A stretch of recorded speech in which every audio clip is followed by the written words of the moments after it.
campanha da França, ela tinha custado para o exército britânico 4.438 mortos, tinha custado 14.127 feridos e mais de 39 mil prisioneiros. Os soldados que haviam sido resgatados tinham conseguido, de fato, chegar de forma mais ou menos íntegra na Inglaterra. Mas as divisões, elas tinham que ser completamente reconstituídas, elas tinham que ser completamente reequipadas, porque eles vieram sem nada, deixaram tudo na França, como eu tinha dito. E de momento, não tinha muita coisa para colocar na mão dos combatentes. E esses processos de revisionismo histórico, eles têm procurado reduzir essa lenda da Batalha da Inglaterra a proporções menores, tá? Mas o ponto de justamente essa batalha ser uma grande lenda, ser um grande mito, ser uma grande história, é que ela superou os meros fatos. Nenhuma reavaliação acadêmica, por melhor que seja, provavelmente vai mudar o sentido maior que essa batalha tem. Quando a gente pesquisa a história dessa batalha, a gente fica impressionado com o quão notavelmente verdadeiros são alguns dos fundamentos desse mito. O fato de as defesas aéreas da Grã-Bretanha serem fortes o suficiente para enfrentar esse desafio alemão, tá?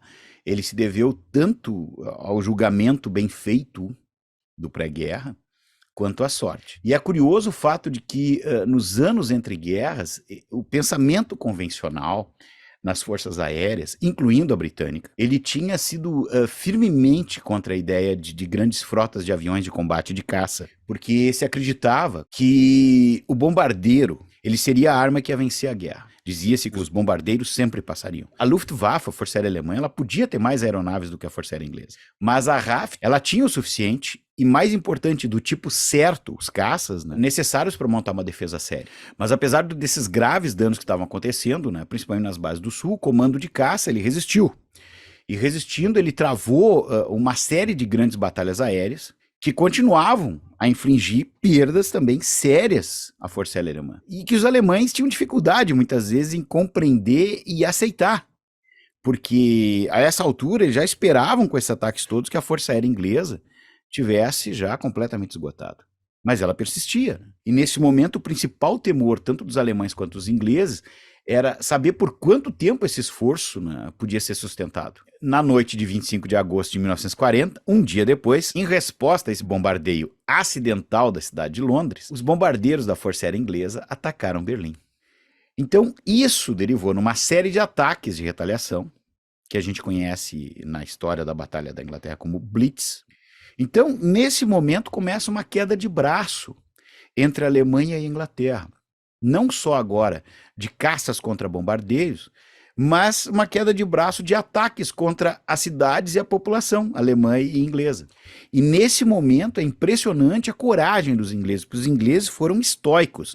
Os ingleses partiram para a ofensiva e eles deram um trabalho desgraçado para os alemães. Em 17 de agosto, o Ministério da Aeronáutica inglês convocou o comando de bombardeiros e disse para aumentar ainda mais os ataques contra os aeródromos na Europa. O comando político continuava insistindo com o comando de bombardeiros que eles tinham que atacar as cidades alemãs. O primeiro-ministro, inclusive no início de setembro, o Churchill, né, sugeriu ao comando que a ofensiva de bombardeiros deveria se espalhar o mais amplamente possível sobre as grandes, mas também sobre as pequenas cidades alemãs.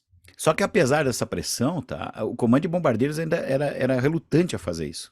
Então o resultado disso tudo, a médio prazo, foi monstruoso para todos os lados. Os homens alemães e italianos acabaram internados, que é uma palavra bem bonita, para presos, né? Muitos deles, inclusive, eles não eram inimigos, eles tinham vindo para a Inglaterra como refugiados do regime do Hitler. Só que os ingleses também não podiam levar isso em consideração. Podiam ser espiões, né? Podiam estar implantados, então prende todo mundo. Isso aconteceu nos Estados Unidos também. A população japonesa nos Estados Unidos foi levada para campo de concentração. Então, enquanto isso, né, enquanto isso tudo estava acontecendo, a batalha da Inglaterra continuava. A população estava perdendo casa, famílias inteiras estavam sendo mortas, e era necessário que essa população fosse protegida. E nisso tudo, um dos maiores problemas que tu tinha era justamente as crianças, né? Então, as primeiras operações de evacuações das cidades, elas já tinham oficialmente realocado mais de 1,5 milhão de pessoas. Então, esse plano de evacuação do governo inglês, ele não era uma coisa nova. Eles implementaram um plano de evacuação que seria posto em prática pelo Departamento de Saúde inglês. E o país foi dividido, então, em zonas, e a prioridade foi dada para os moradores dos grandes centros urbanos. Foi dada prioridade, obviamente, para as crianças, para os idosos, para os deficientes, para mulheres grávidas, para os doentes, né, os hospitais, né, e principalmente para as pessoas que tinham perdido as casas.